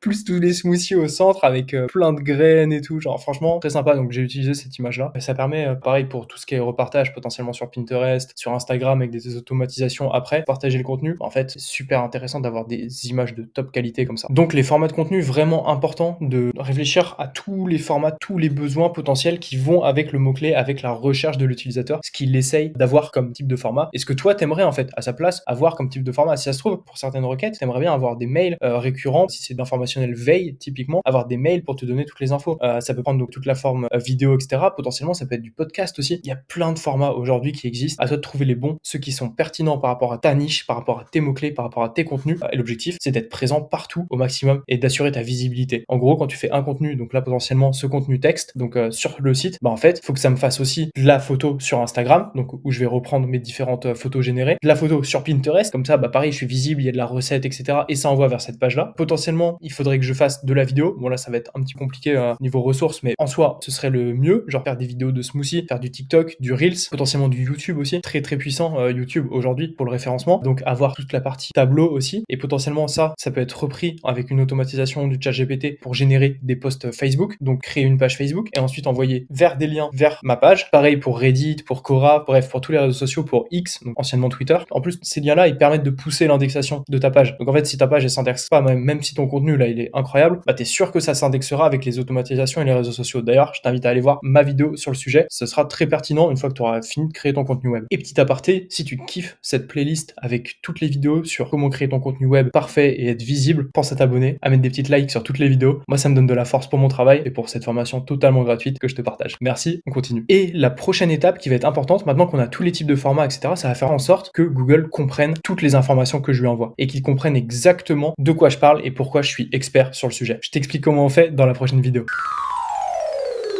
Ok, donc là, on va parler de données structurées. C'est super important à prendre en compte aujourd'hui. T'es un blog, un e-commerce, bref, peu importe. Surtout si tu vends des produits, super important parce que c'est en fait ce qui va permettre à Google de comprendre ce que tu fais, ce que tu proposes sur ton site. Et ça va avec toute la partie Merchant Center, etc. Si tu vends des produits, super important aussi. Je ferai des vidéos sur le sujet. Là, on va regarder, on va prendre le premier résultat en espérant que ce soit pertinent. En fait, je vais juste venir prendre l'URL et ensuite on va aller dans schema.org. Donc l'URL c'est validator.schema.org. En fait, ça permet de savoir pour une page, donc tu peux aller le faire sur toutes les pages de tes concurrents, sur les mots-clés que tu vises, de savoir quelles données structurées ils ont sur la page, ce qu'ils mettent en avant aux yeux de Google. Donc là, typiquement, on va avoir juste le fait que c'est un website, et du coup, que c'est le website de Vitality for Life, à qui ça appartient, etc. Et l'autre donnée structurée, c'est blog posting. Donc, en gros, il dit que sa page, c'est une page de blog, avec les informations sur l'image, quand est-ce que ça a été publié, quand est-ce que ça a été mis à jour, etc. C'est des informations qui sont importantes, qui permettent de montrer à Google aussi qu'il y a de la fraîcheur sur le contenu, mais c'est pas ce qui nous intéresse le plus et nous on va aller chercher un peu mieux. Donc là je suis passé sur le deuxième résultat, là on a organisation, ça c'est important surtout si tu as une marque, ça permet de mettre en avant ton site, de potentiellement mettre tes réseaux sociaux aussi. Donc là article et ensuite blog posting, donc ça c'est différents types de données structurées, mais c'est encore une fois pas ce que je recherche. Ce que je recherche c'est la donnée structurée type recette, parce que on est sur une page qui doit mettre en avant des recettes. Et du coup là je suis tombé sur le fameux résultat de berryworld.com et sur berryworld on voit bien que on a à la fois breadcrumb list, donc qui permet de mettre en avant une liste de fils d'Ariane, donc ça c'est important donc pour le maillage interne, mais on y reviendra plus tard. Et du coup on a la fameuse donnée structurée Recipe. Et en fait la donnée structurée Recipe elle est super importante pour plusieurs points. Un, pour montrer que sur ton site tu as des recettes déjà, tout simplement que sur ta page tu vas lui proposer une recette, et ça permet en fait d'expliquer toute la recette à Google, et comme ça tu peux ressortir la recette directement dans Google et tu peux être considéré comme la recette typique. Exemple, là pour crumble aux pommes marmiton, tu vois, bah t'as un onglet directement recette, et toi ça veut dire que tu peux apparaître là directement quand tu mets tes données structurées recettes. Super important si tu veux te démarquer. Et du coup, tu vois, dans les données structurées, tu as pas mal d'éléments. Tu peux mettre le temps de préparation, donc 5 minutes, type de catégorie de recettes, les ingrédients, les instructions. Bref, tu as même la nutrition, super important aussi. Donc, surtout pour nous qui voulons parler de protéines, etc., ça va être super important d'ajouter tout ça. Et en fait, tout ça, tu as une façon principale de le faire qui est d'ajouter un bout de code qui reprend en fait ces données-là. Et l'autre façon, c'est d'utiliser des plugins sur WordPress, sur Shopify, etc. Tu as des plugins qui permettent d'ajouter les données structurées facilement. Mais du coup, nous, on va le faire directement avec le bout de code. Je vais te montrer, c'est tout simple. Faut juste que je trouve où est-ce qu'ils l'ont mis. Et tu vois, en fait, le script, il est juste là. Donc là, tu as le script, JavaScript, nanana, application JSON, nanana, schema.org. Et en fait, tu as website, ok. Et en fait, au fur et à mesure, on va avoir les différents éléments. Organisation, breadcrumb list, list item. Et du coup, ensuite, on va avoir normalement Recipe, juste ici. Et donc là, en fait, on va avoir le code de Recipe. Mais pour faciliter, je vais te montrer où est-ce que tu peux trouver facilement ces éléments-là. Et ouais, directement dans la doc de Google. Et en fait, dans Google Search Central, dans la doc, tu vas avoir une partie sur les données structurées. Comment les comprendre, etc.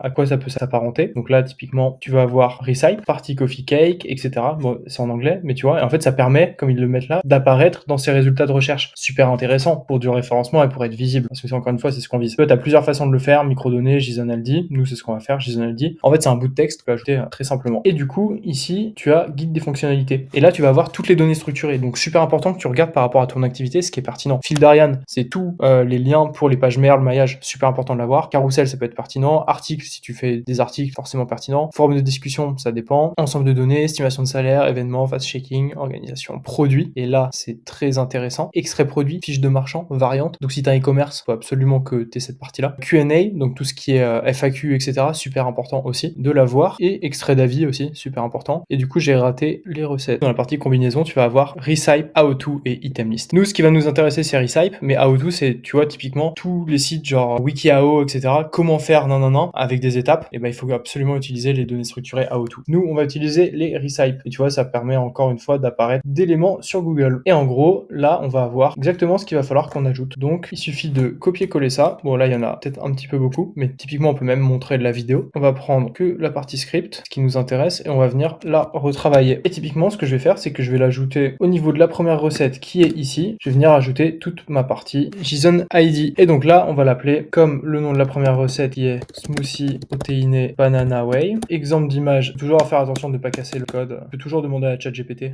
de t'aider aussi sur ces sujets-là. J'ajoute l'URL de mon image. Tac. 2024, on est le combien? On est le 6. Description, smoothie protéiné whey. Recette cuisine, smoothie. Prep time, 1 minute, 2 minutes. Total time, 3 minutes. Keywords, smoothie protéiné. Pour combien de personnes? On va mettre une personne. Recette catégorie, boisson. Nutrition, information. Alors, calories. Combien on avait mis qu'on avait de calories? 258 calories. Tac. Là, super important. Dans les données structurées, en fait, tu peux fake les reviews. Parce qu'en fait, Google va jamais aller checker si c'est vrai ou pas. Ce qui fait que tu peux mettre les reviews que tu veux, le nombre de reviews que tu veux. Et en plus, ça va te permettre d'afficher les étoiles directement dans Google. Donc, ça va augmenter ton CTR. C'est une pratique un peu border, mais ça peut faire une grosse différence. Donc là, typiquement, je peux mettre rating value 5. Donc en gros, 5 étoiles sur 5 avec 54 avis. C'est totalement faux, mais ça a le mérite de marcher. Tac. Là, je vais reprendre ces petits éléments, donc avec mes ingrédients. Et à partir de là, je vais les mettre ici. Hop, je vais enlever les petits lits. Je te montre vraiment de A à Z pour que tu puisses toi aussi le refaire, voir vraiment comment ça marche. C'est vraiment très simple, comme tu le vois. On va laisser ice. On va mettre une banane. Toujours la petite virgule qui va bien. Une pointe de cannelle. La petite virgule qui va bien. Guillemets, guillemets, petite virgule. Hop, là on a tous les éléments avec la petite virgule, toujours très bien. Recipe par instruction, how to step. Ok, mixer tous les ingrédients. Tac, URL. Du coup, on va mettre la fameuse URL de la page, celle-ci. Copier l'adresse du lien. En fait, du coup, c'était les différentes étapes, mais on va laisser comme ça. On va mettre glaçons. Et là, on va mettre juste ajouter les glaçons. Et du coup, là, on va remettre la bonne URL. Tac, et image. Du coup, on n'a pas d'image, donc en fait, on peut supprimer ce champ tout simplement. Celle-ci, on va l'enlever aussi parce qu'on n'a pas de step 3. Vidéo. Est-ce qu'on pourrait pas ajouter... Ouais, si, on va tester un truc comme ça, on va apparaître en vidéo en plus pour cette recette grâce à la vidéo YouTube. Et ça va être très sympa. Thumbnail. Thumbnail URL. Je vais pas la voir. Je vais pas la voir, ou alors je vais mettre l'URL de ma propre image. Ouais, je vais faire ça. Je vais mettre l'URL de ma propre image. Parfait. Contenu URL. Donc là, on va prendre la vidéo YouTube direct qu'on a ajouté. Elle est ici. Hop. Voilà. Tac. Du content URL. Hop. On met l'URL. Hop. On met la même. Upload date. On va mettre la même date. Alors, elle dure 1,32. Parfait. 1,32. Interaction statistique. Et du coup, là, on peut fake aussi le nombre d'interactions avec la vidéo. C'est incroyable. La vidéo, elle a 570 000. Donc, on va mettre 570 000 vues. C'est sur YouTube. Incroyable. Je vais pas mettre d'expire. On va voir si c'est problématique. Je pense pas. Je pense pas. Mais je vais juste pas mettre ça. Je sais pas à quoi il servait. Et du coup, là, on a notre script. On va aller tester directement, voir si ça marche. Mais on l'a fait à la mano. Et en fait, là, ça permet d'assurer les données structurées de type Recipe sur cette page-là. Je vais publier. On va checker. Forcément, ça va être un petit peu long parce que Google connaît pas la page. Mais en fait, non, c'est pas du tout long. Hop, bon, j'ai fait une petite dinguerie. Et du coup, tu peux facilement aussi tester le code dans extrait de code, juste là. Tu vois, si tu as le moindre souci, tu peux demander directement à ChatGPT quel est ton problème, tu mets l'erreur, et là, il me l'a corrigé. On va checker, voir si ça marche. Hop, exécuter un nouveau test, extrait de code, ce que ChatGPT m'a mis. Et là, tu vois, typiquement, c'est fonctionnel. Donc là, on a bien toutes les informations sur la recette. Et là, on a donc la possibilité de permettre à Google de comprendre très facilement que sur ma page, il y a des recettes de smoothies protéinés pour une personne, boisson, 30 grammes de whey, de ton choix. Bref, il y a toutes les informations. Et il y a même de la vidéo, il y a même des images. Bref, c'est super quali. Et en fait, ça va me permettre de ressortir, d'être visible dans les recettes sur Google directement. On a vu les données structurées. N'hésite pas à aller voir toute la doc de Google sur le sujet pour voir ce qui est potentiellement possible à mettre en place sur ton site. Et nous, on se retrouve dans la prochaine vidéo sur la sémantique et toute la partie texte de ton contenu. Ok, maintenant qu'on a vu les formats de contenu, qu'on a vu les données structurées, on va s'attaquer à toute la partie beaucoup plus textuelle et la sémantique. On a visé notre mot-clé, parce qu'un mot-clé égale une page, égale une intention de recherche, mais un mot-clé, c'est aussi tout un champ lexical, tout un champ sémantique, et il faut absolument, permettre de contextualiser, comme on l'a vu avec le jeu du mot mystère, mais aussi, il faut faire en sorte de pas cannibaliser, parce que typiquement, on va potentiellement traiter des questions sur d'autres pages, et qui méritent pas vraiment d'être citées sur celle-ci, en tout cas pas de façon insistante, parce que sinon, les pages vont se cannibaliser entre entre elles et il y en a 2 différentes qui vont essayer de se positionner sur un mot-clé. En fait, ça, c'est pas bon pour ton SEO. C'est exactement ce pourquoi, pour cette question-là, quand boire un smoothie protéiné, là, j'ai mis une grosse partie du contenu, mais en fait, il va falloir que je le réduise et je mette, il y a différents moments spécifiques, entraînement, petit déjeuner, avant entraînement, avant de se coucher. Découvrez ici, donc maillage interne, lien vers mon autre page pour en savoir plus par rapport à vous, vos besoins, etc. Et donc là, je vais faire un contenu très spécifique. Mais il y a des moyens aussi de vérifier que la sémantique de ta page est bonne. Et je vais t'en montrer plusieurs. Premier moyen, c'est un outil français par Babar, par des experts SEO, enfin plus de l'algorithmie. Très très utile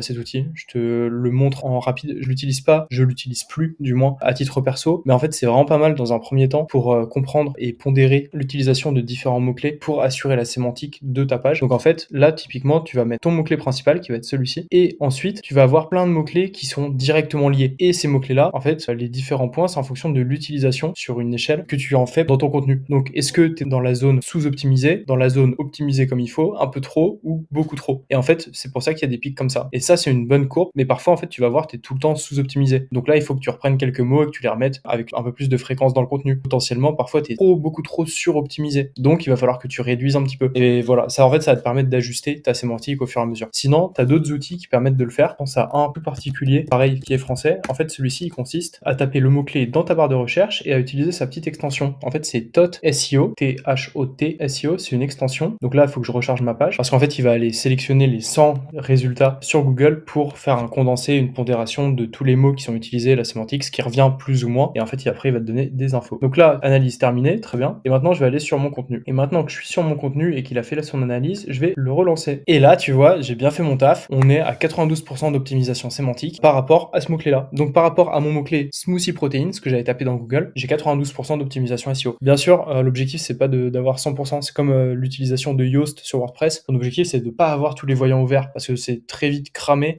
par Google, par les algos, par tout le monde que c'est suroptimisé. Et par exemple, tu vois, réussir, c'est pas un mot-clé qui semble forcément pertinent par rapport au smoothie protéiné. Prise, potentiellement un peu plus avec prise de masse. Astuce, peut-être, mais c'est pas obligatoire, on va dire. Et délicieuse, pareil, pas incroyable. Par contre, tu vois, smoothie fruité, smoothie protéine, celui-ci peut être intéressant. Prise de masse peut être intéressant. Vegan smoothie protéiné, ça peut être intéressant. Bref, il y a quelques mots qui peuvent être intéressants. Et en fait, ce que tu peux faire, c'est que tu peux, cliquer là, copier un prompt ChatGPT. Et quand tu copies le prompt et que tu le colles, en fait, tu vois, il ajoute des paragraphes, donc qui sont censés permettre d'ajouter les mots-clés manquants à ton contenu pour en faire directement des paragraphes que tu peux incorporer dans ton contenu. Bon là, c'était pas incroyable, c'était pas très pertinent, mais en tout cas, je l'ai déjà utilisé et ça marche vraiment bien. Je te recommande d'utiliser, surtout si tu as des scores qui sont pas très bons d'optimisation sémantique par rapport à ton mot-clé. Donc voilà, là, tu peux améliorer la sémantique. Tu as plein d'autres outils qui te permettent de le faire. Le mieux, c'est toujours de le faire de façon logique. Dans la première étape, intention de recherche, recherche de mots-clés. En fait, liste-toi tous les éléments. Pareil sur Google, quand tu tapes ton mot-clé, ce que tu peux faire qui est très intéressant pour toute ta partie sémantique, c'est de juste taper ton mot-clé. Et en fait, là, tu vois,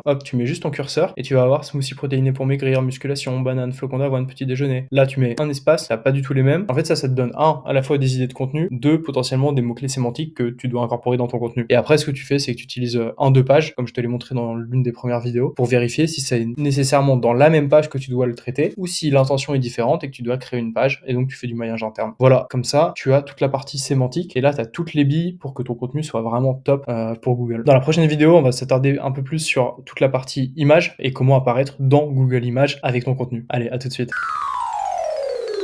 Ok, donc là, on a vu que j'avais ajouté des petites images bien sympas. Donc celle-ci et celle-ci qui m'ont été proposées par mon petit ami ChatGPT. Et on va utiliser ChatGPT aussi pour les attributs alt. En gros, on a créé un petit GPT spécifiquement pour ces attributs alt. Et ce petit GPT, il a pour vocation de simplement te donner les attributs alt d'une image que tu lui donnes, ou potentiellement tu crées ton attribut alt et il va te générer l'image. Tu peux l'utiliser dans les deux sens et franchement, c'est plutôt pas mal. Là, j'ai sélectionné une image de recette et je lui envoie. Et on va voir ce qu'il me fait directement. Qu'est-ce qu'il va me donner? Ok, donc là je vais donner l'image et maintenant je lui dis le mot-clé que je veux aussi protéiné. Bon, forcément on a fait le prompt en anglais, on va le passer en français pour ceux qui veulent, mais tout simplement comme il a capté que c'était du français, il n'y a pas de souci. Aussi protéiné au chocolat garni de crème fouettée, copeaux de noix de coco et filet de chocolat entouré d'ingrédients tels que banane, amande, beurre de cacahuète et chocolat. Voilà, je vais prendre ça et je vais l'utiliser. Et en fait, là où c'est super important de travailler tes images et les bases ils disent alt, c'est qu'en fait ça va te permettre d'arriver dans Google Images. Là tu vois, moi j'avais mis cette balise alt, smoothie protéiné, chocolat, beurre de cacahuète, tout simplement en légende et en texte alternatif. Donc en texte alternatif, je vais reprendre ce que ChatGPT m'avait mis. Donc je vais garder ça. Et par contre, la légende, je vais garder celui-ci parce qu'il parle peut-être un petit peu plus aux utilisateurs. Et en plus, la légende, c'est super intéressant parce que ça permet d'avoir les mots-clés sous l'image directement liés à l'image. Et Google le comprend vu que c'est dans la balise. C'est super intéressant pour le référencement de ton image et pour le référencement de ton contenu. Ça permet aussi parfois de placer des mots-clés. Tu peux pas forcément placer dans ton contenu des mots-clés qui n'ont pas vraiment de sens, deux mots liés. Tu le mets en description d'une image et bam, comme ça, tu as ton mot-clé sur ta page. C'est assez intéressant. Voilà, donc ça, c'est sur les balises alt. Si tu veux utiliser ce petit GPT qui est totalement gratuit, totalement public, n'hésite pas, je te mets le lien dans la description. Nous, on continue. La prochaine vidéo, c'est sur le maillage interne. Et là, ça va être très dense. Ok, le maillage interne. Alors, le maillage interne, si tu suis déjà toutes mes vidéos, tu sais que c'est super important, que c'est un levier de fou pour un site internet et pour faire décoller les pages. Parce qu'une page qui n'a pas de lien depuis son propre site, bah déjà, c'est très pénalisant et t'as peu de chances qu'elle arrive sur Google. Donc, t'as peu de chances qu'elle soit visible. Donc, t'as peu de chances d'avoir des clients qui proviennent depuis cette page. Donc, en fait, ton contenu, d'une certaine façon, il va être inutile. C'est super intéressant de travailler son maillage interne parce qu'il faut toujours réfléchir avec un entonnoir. Une personne qui commence tout juste à s'intéresser à ta niche, à ton domaine d'expertise, elle va avoir des questions très informationnelles, très top of funnel. Par contre, une personne qui sait déjà qu'elle veut acheter ton produit, elle va pas taper les mêmes choses dans Google et elle va avoir des intentions de recherche beaucoup plus transactionnelles, produit potentiellement commercial avec ton nom de marque, etc. Mais par contre, une personne peut l'éduquer. Ce qu'on dit régulièrement en marketing, c'est qu'il y a 7 touchpoints entre la première interaction d'un utilisateur avec ta marque et le moment où elle va convertir avec ta marque. Ce qui fait qu'en fait, ces 7 touchpoints, ça peut prendre différentes formes. Ça peut prendre différents formats, donc vidéo, texte, podcast, etc. Différentes plateformes, donc ça peut être ton site internet, ça peut être tes réseaux sociaux, ça peut être ton emailing, bref, plein de moyens. Et tout ça, en fait, ça suit aussi un processus d'achat de consommateurs. À partir du moment où ils découvrent ton service, ton produit, jusqu'à ce qu'ils creusent un petit peu plus, qu'ils s'intéressent, qu'ils se posent des questions et ensuite qu'ils finissent par acheter. Et en fait, dans tout ce processus-là, il y a plein de questions qui se posent. Il y a plein de contenus différents à traiter. Par exemple, pour le smoothie protéiné, dans un premier temps, ah, mais qu'est-ce que c'est un smoothie? Ah, mais ok, de combien de protéines j'ai besoin pour ma nutrition personnelle? Ah, ok, j'ai besoin de tant de protéines. Ça, c'est les smoothies. Ok, mais quels ingrédients sont riches en protéines? Ok, mais du coup, il faut que j'en mange combien des smoothies par jour? Ok, mais il y a quoi comme recette pour que ça varie un petit peu, etc. Et en fait, tu vois, là, il y a déjà plein de questions et c'est pas du tout les mêmes intentions. Et au fur et à mesure, en fait, je l'emmène potentiellement vers un livre de recettes. Tu vois un petit peu la réflexion. Et en fait, tout ça, tu peux le faire aussi très bien via le maillage interne. Comment? Parce qu'en fait, tu vas créer tes premiers contenus, donc plutôt articles de blog, informationnels, etc. Qu'est-ce qu'un smoothie? Non, non, non, non, non. Et ensuite, à la fin, tu vas dire, ah, mais si tu veux creuser un peu plus, ou dans le contenu, tu vas mettre des liens spécifiques. Ah, et puis on a répondu à ça. Ah, et puis il y a ça. Typiquement, là, pour cette page-là, smoothie protéiné, donc on cherche des recettes, etc. Ce qui va être intéressant, c'est là, je lui en propose 3, c'est potentiellement de lui montrer que j'ai plus de recettes et qu'il peut aller en découvrir plus. Et tu vois, bah là, découvrir plus de recettes de smoothie protéiné, j'ai mis des petites images et ça envoie vers mes autres recettes. Et comme ça envoie vers d'autres pages. Ces pages-là, elles sont très spécifiques, une recette, une recette, une recette à chaque fois. Et potentiellement, sur ces pages-là, je vais mettre en avant une promotion sur un livre de recettes. Et en fait, comme ça, au fur et à mesure, je l'emmène et je lui permets, de naviguer sur mon site, donc engagement utilisateur. 2, je lui permets de montrer mon expertise au fur et à mesure des différentes pages sur lesquelles il navigue dans mon site. Et 3, en fait, je le rapproche au fur et à mesure de la conversion. Sauf que ça glisse parce que ça paraît logique par rapport au contenu dans lequel il est, à ce qu'il regarde. Et ça peut prendre plein de formes. Typiquement, tu peux faire du maillage interne vers tes différentes pages. Ensuite, tu fais vers une page vidéo, vers une page question. Et en fait, il faut vraiment que tu réfléchisses à, ok, la personne vient de se poser cette question, j'ai répondu à cette question, c'est quoi la question suivante? Et en fait, c'est comme ça que tu vas faire ton maillage interne au fur et à mesure. Et après, bien sûr, sur une page produit, tu vas faire des liens vers des produits similaires ou vers les produits qui vont avec pour toi que ça puisse faire de l'upsell et du coup que tu puisses vendre des produits en plus et surtout que ce soit pertinent pour l'utilisateur. Bref, dans tous les cas, je t'ai déjà fait une vidéo sur le maillage interne. Je vais pas débattre plus, mais c'est super important et ça peut prendre la forme, ça peut prendre plein de formes le maillage interne. Tu peux faire des listes de liens potentiellement. Tu peux, et c'est plus intéressant, le contextualiser dans un paragraphe. Donc par exemple, là, je parle de Whey Chocolat. Typiquement, si j'ai une page sur la Whey Chocolat, là, je peux mettre un lien sur Whey Chocolat. Ou alors, ici, là, Whey Chocolat apporte 120 calories. Et là, je mets un lien sur ça. Et en plus, les encres de liens, ça marche et c'est puissant pour le maillage interne et pour la puissance des liens. Ça permet de montrer à Google que, en fait, la page vers laquelle je l'emmène traite de ce sujet, la Whey Chocolat apporte 120 calories. Et du coup, Google, il le comprend et ça améliore le référencement de l'autre page également sur ces mots-clés-là. C'est vraiment super intéressant et le maillage interne, il faut absolument que toutes tes pages aient des liens et des liens logiques. Par exemple, une page smoothie protéiné, c'est très bizarre si elle a un lien depuis une page de mon site qui parle de vélo électrique, même si c'est bizarre que sur mon site, il y ait ça aussi. Mais tu vois, deux éléments, des univers différents n'ont pas forcément besoin d'être interconnectés. Donc, il faut vraiment réfléchir cette partie maillage interne. Et pour le maillage interne, donc le mieux, ce que je te recommande forcément, c'est de savoir ce que tu fais, de le faire de façon logique, marketing, comme on vient de le voir, et du coup, faut que tu le fasses manuellement. Sinon, tu vas avoir des outils qui permettent de le faire. Ça marche très bien pour toute la partie blog, notamment.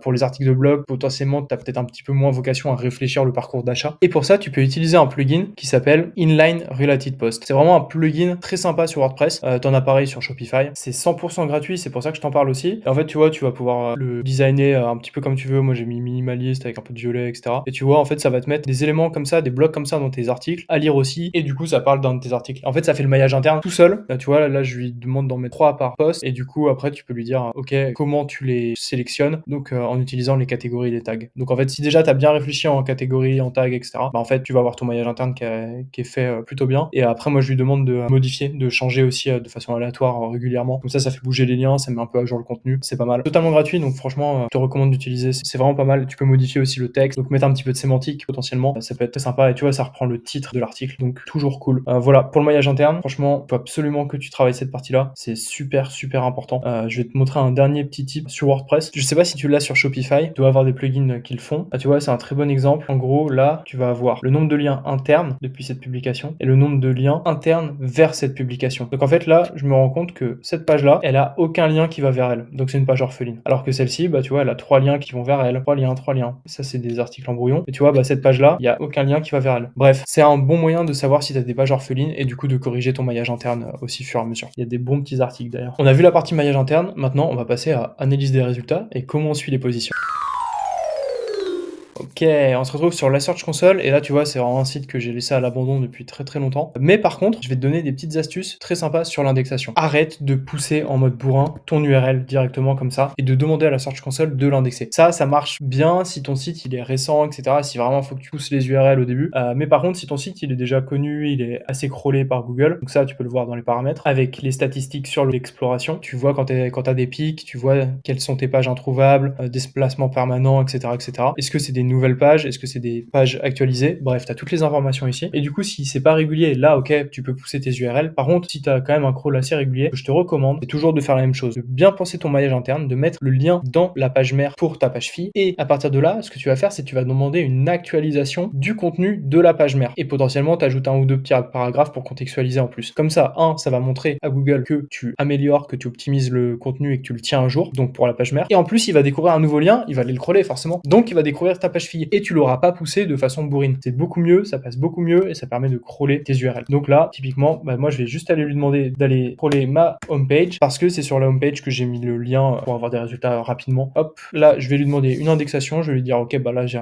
ajouté un peu de nouveau contenu. Va découvrir ça et à partir de là, il va découvrir mon nouveau lien, ma nouvelle URL et normalement il devrait la crawler, l'indexer assez rapidement. Surtout qu'on a vu que le contenu était plutôt pas mal. Donc ça, c'est le petit tip pour l'indexation. Si tu as des problèmes d'indexation, regarde quand même du côté de tes problématiques de page. J'ai fait une vidéo sur le sujet sur ma chaîne. Je pense que ça peut être pas mal que tu ailles voir. Et par contre, tu as toujours la possibilité d'utiliser les réseaux sociaux. J'ai fait une autre vidéo qui parle d'automatisation sur les réseaux via Make en 100% gratuit avec du Pinterest, du Reddit, du Quora, du Twitter, bref, ce que tu veux. Et en fait, le fait d'avoir des liens, même si c'est des liens nofollow sur ces plateformes-là de réseaux sociaux, en fait, ça pousse l'indexation. Envoyer des liens sur Reddit, sur X, sur Facebook, ça pousse ton indexation parce qu'en fait, ton lien, il est partagé à plein d'endroits. Surtout, s'il y a de l'interaction avec, t'inquiète que tu vas avoir une indexation très rapide de ta nouvelle URL. Donc là, ma page est en ligne. Donc là, il va aller checker ma homepage, ce qui fait qu'il va découvrir mon nouveau lien. Donc dans les prochains jours, normalement, on pourrait commencer à avoir des premiers résultats. J'ajouterai une petite vidéo résultats d'ici un mois à la fin de cette playlist pour voir ce que ça a donné, où on en est et comment améliorer le contenu au fur et à mesure.